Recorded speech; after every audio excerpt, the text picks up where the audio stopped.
Hi, everyone, back to Evermore YouTube channel. It's Chris back with my match preview for Newcastle United's next upcoming game. It is down at the very catchy named Hill Dickinson Stadium in Liverpool, which is Everton's new ground. This Saturday, 5:30 kickoff. Newcastle United away from home again. Oh dear, oh dear, oh dear. We're going to get stuck right into this in a second, talk about how we think the team is going to line up, talk about the threats that Everton pose, talk about the problems that we may have if Eddie Howe does pick the side that I'm just about to talk about in a second.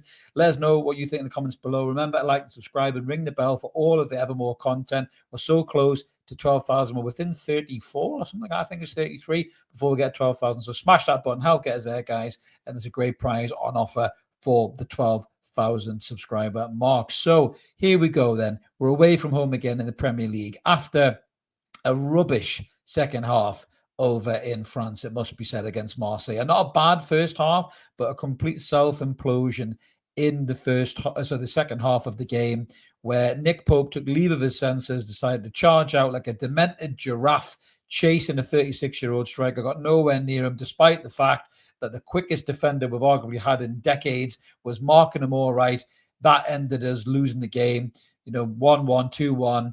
Heads fell off, rubbish, some really poor performances. So I'm not feeling massively confident, guys. I've got to be honest with you going into this game. I hate to be negative in these match previews, but I'm going to be negative on this one. I'm really sorry, because this is how I think we are going to line up in this game, and I'm really, really worried about it. The big question is who plays in goal. Now, if it was up to me, arguably if it was up to you, you would pick Aaron Ramsdale, because the time has come to drop Nick Pope for these clangers, these errors, these rushes of blood to the head, charging out of the goal, being absolutely idiotic with what he did the other day in Marseille. But the manager will not change the goalkeeper. I'm pretty certain of that. His post-match comments about Nick Pope, his inability to realize when a player's form is affecting him so badly that he's actually costing the team points and games. He will not make that change, because that's how stubborn Eddie Howe is. I did my video the other day about Eddie Howe not being an elite manager because he's not capable of making the tough calls when they're needed. And this is another one that he'll bottle on Saturday, in my opinion. I'd love to be wrong. I'd love to come on live post-match and have you lot tell me I was wrong in the comments, but I don't think I will, because this is how I think we'll line up. Nick Pope in goal, and it petrifies me. It really, really does.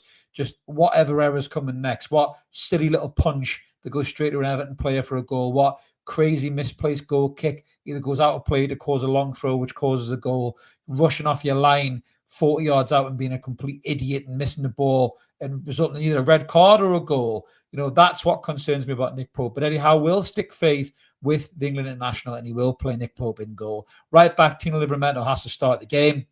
Lewis Hall on the left-hand side, got to start the game. That's the only positive and shining light in the back four alongside Malik Chow for me. We've got pace there. We've got dynamism. It's the kind of players that can deal with a very tricky Jack Grealish pulling out to the left-hand side, doing what he does, dropping that shoulder, trying to get round a player. But even though Jack Grealish isn't quicker than Tino Livramento, he is tricky as fuck. And sometimes Tino can get his legs a bit tied up with his positional sense, and that does concern me a little bit. Grealish has been superb this season for Everton so far. And to be honest with you, I wish we'd sign him in the summer. Loads of our fans turned our noses up, but we are massively lacking any creativity in this Newcastle United side, and Jack Grealish would have brought that. You've only got to look at his assists this season. He's got 4 or 5 assists. He's a really good footballer, and I think we missed the boat on that one. But Malik Chow was in the back. I would bring Sven Botman back in. I am concerned that Eddie Howe brings in Dan Burn, whether it's at left back or at left-sided centre-half. Now, if Dan Burn comes in at left-sided centre-half, the Everton strikers aren't particularly blessed with any real skill or quality. They're big, strong, burly lads. Barry or Beto, that's kind of what they do. They're backing at defenders. They want to mix it up. And that's Dan Burn's meat and drink. He likes that kind of a game. So if Dan Burn comes in at left-sided centre-half alongside Malik Chow, I think he'd be all right there. If he puts him at left-back, we're in real fucking trouble. We're in real big trouble. And I would be massively concerned about that if that happens. But we'll wait and see how it does in that decision. He's got a decision to make. Fabian Schär played well against City. Didn't look too great against Marseille, but nor did anybody in the second half. And Sven Botman, for me, should probably come back in. But that is a big decision for Eddie Howe, who plays alongside Malik Chow, who's pretty much nailed on for most teams these days. The midfield three, Sandro Tonali and Bruno Guimaraes, looked dead on their feet against Marseille in that second half. Bruno Guimaraes misplaced so many passes. I didn't know what the fucking hell he was doing. I really, really didn't. He had one of his worst games for me. He really, really did. I know passing stats can be manipulated one way or the other to make it look like he had loads of accurate passes, but most of them went to an Everton player, in my opinion. So I was not impressed with Bruno, but he won't drop him for this game. Bruno's his captain. Bruno's his mainstay, and he won't drop Bruno, give him a rise. Joe Linton will come back in, regardless of the fact that Everton will probably sit in a low block and want us to come onto them, which Joe Linton struggles to do. He's not great on the ball. Lewis Miley or Jacob Ramsey would be a better option in this midfield three. But again, Eddie Howe won't make that change. He'll pick Joe Linton. He'll think about his physicality and strength. He'll be trying to match them up in terms of, who plays in that midfield for Everton. I mean, they are missing Idrissa Gueye because of the mental slap that he did on Michael Keane at Old Trafford. They still won that game 1-0, by the way, which was nuts. But Dewsbury Hall's energy in that midfield, James Garner can mix it up as well in that midfield. But for me, that's a real concern because Joe Linton with the ball is sloppy. He's poor with Everton being a low block inside. We saw in the last game of last season where we lost the game. We still qualified for Champions League because Villa threw it.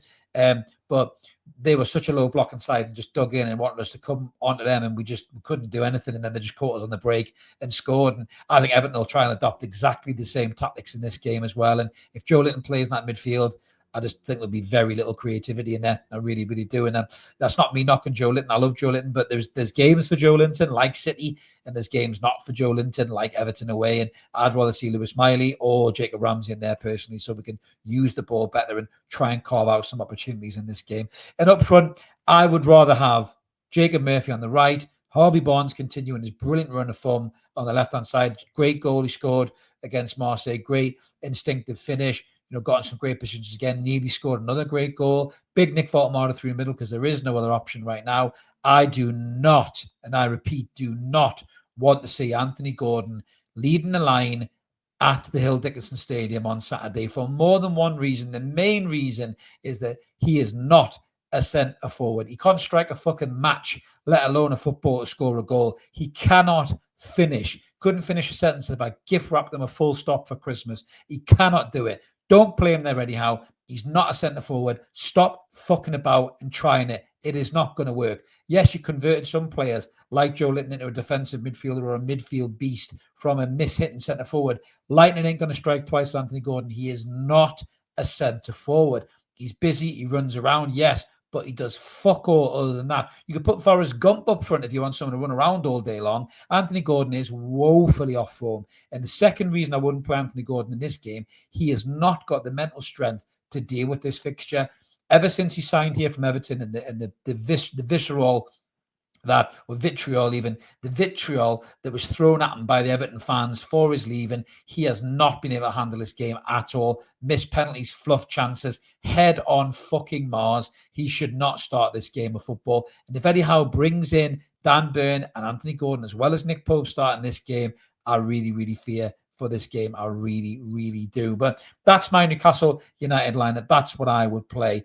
I'm not sure Eddie Howe will stick to that, but that's the game. The team that I would play. In terms of Everton, obviously they've got a choice to make whether it's Barry or whether it's Beto up front. I think Barry will probably start. He's a big, burly, strong lad. He occupies defenders. He gets in the way. Dewsbury Hall's look reinvigorated again, I think, since moving from Chelsea. It was a terrible move that for him. He should never have went there in the first place. He's got energy. He's got legs. He's a really good player. A bit like an upgraded version of Longstaff, or probably the Longstaff that Leeds are seeing right now is Dewsbury Hall. Took his goal excellently against Manchester United. And Dye on the other side is really dangerous, a box of tricks, can tuck in, can tuck outside. Lewis Hall, if he's fit, staying there, has to be the guy that marks him because he can deal with him, match him up for his movement, and also push him back the other way. Grealish is the danger man for me. I think he's excellent on the ball, a very clever footballer, pops up in little pockets of space, can exploit issues in our back line as well. And if midfield don't track his run, again, he could be a real danger for there. They are missing Idrissa Gueye, as I say, because of his daft slap. Garner, we joined in midfield. There's not many options really for them, if I'm honest with you. The option is probably, I'll try and get this name right, is it Tim Bunman, is it Bonham, who they signed from, I think it was Aston Villa, as memory serves. So he might come into the team in the midfield because they are a little bit sparse. And they're missing 5 players in this game. They're obviously missing Branthwaite, which is a big blow for them. They're missing Patterson at fullback. Idrissa Gueye is is obviously suspended. Seamus Coleman went off with a hamstring injury against Manchester United, so he won't play either. So that could be good for Harvey Barnes. If they bring in a makeshift right back as well, they may shuffle at the back. They may stick Garner as a right back potentially. I think he has played there before for them.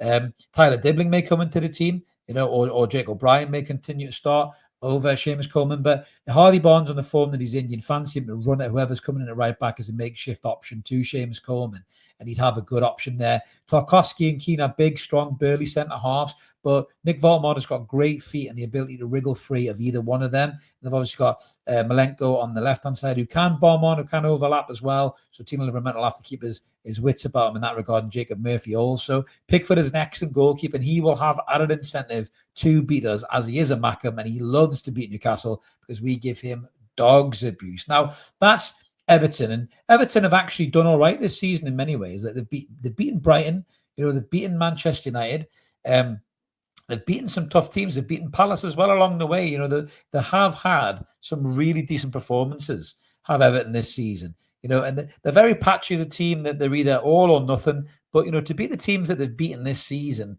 to play the way they've played, with that kind of strength, that unity, that aggression that they have as well. They're no mugs, Everton. And the way we are playing away from home, we're so devoid of confidence. We're so devoid of shape. We're so devoid of a structure. And what really concerns me with this one is Everton will dig in and want us to come onto them. Then they'll hit us on the break. They'll try and win corners. They'll try and win free kicks. They'll throw big long throws in the box. They'll whip balls in the box. They'll try and get their big centre halves and a big centre forward on it. They'll try and get Grealish in pockets of space. They'll look for the edge of the box for Dewsbury Hall to take a shot, and we don't close them down.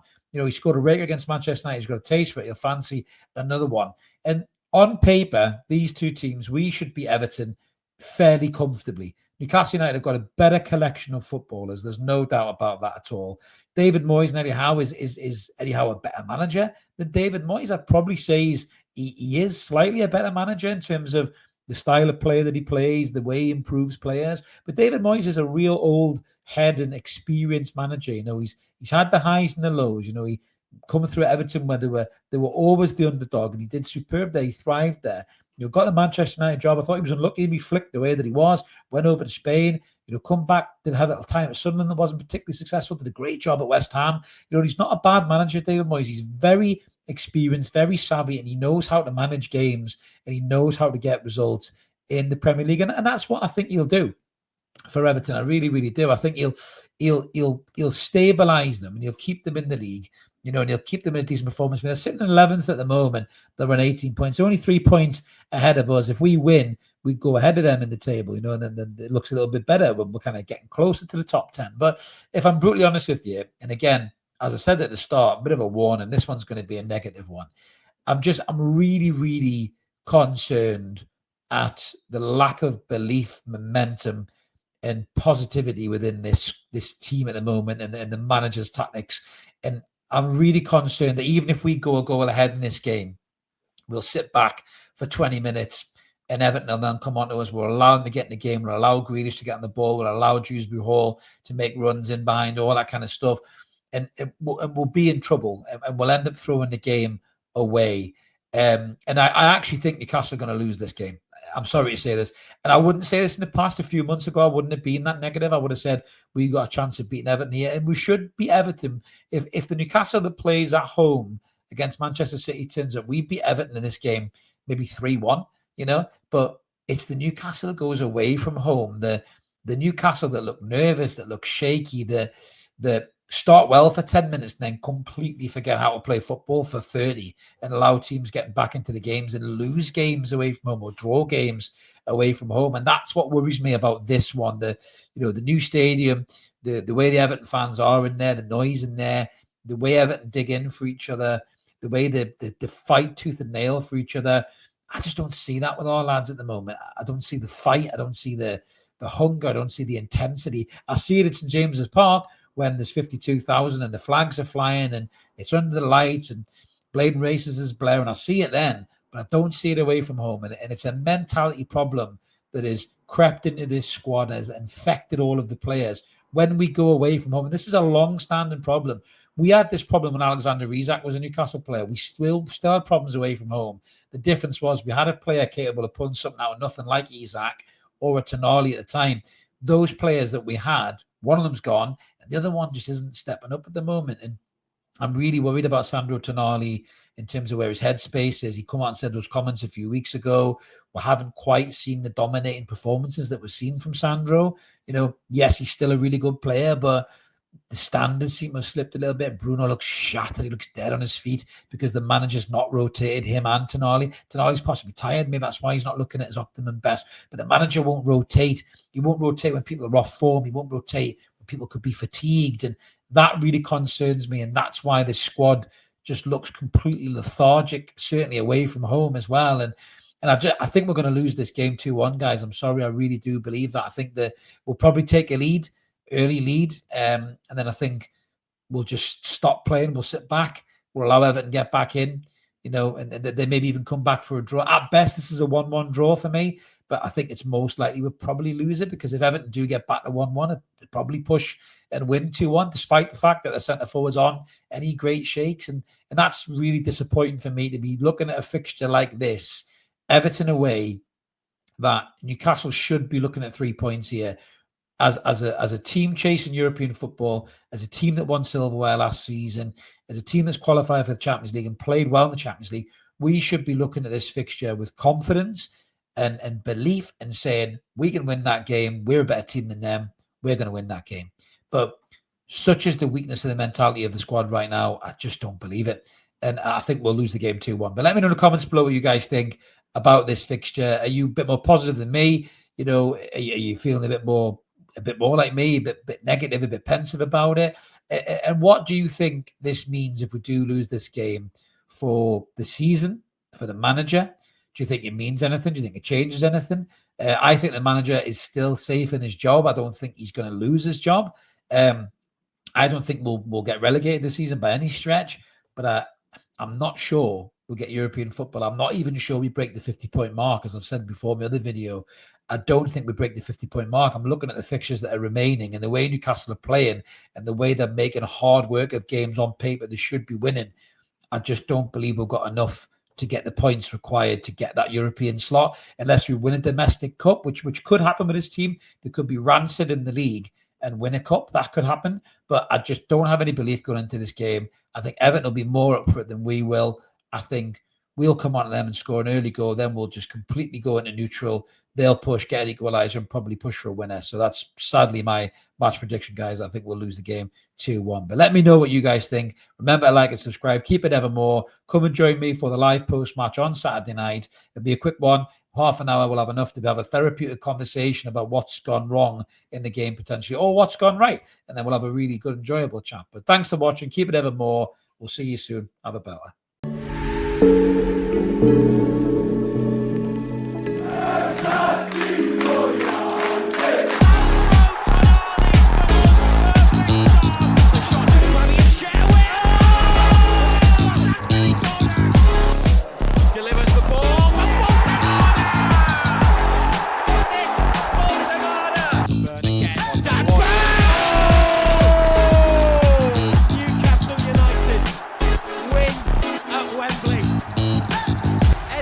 Heroes celebrate.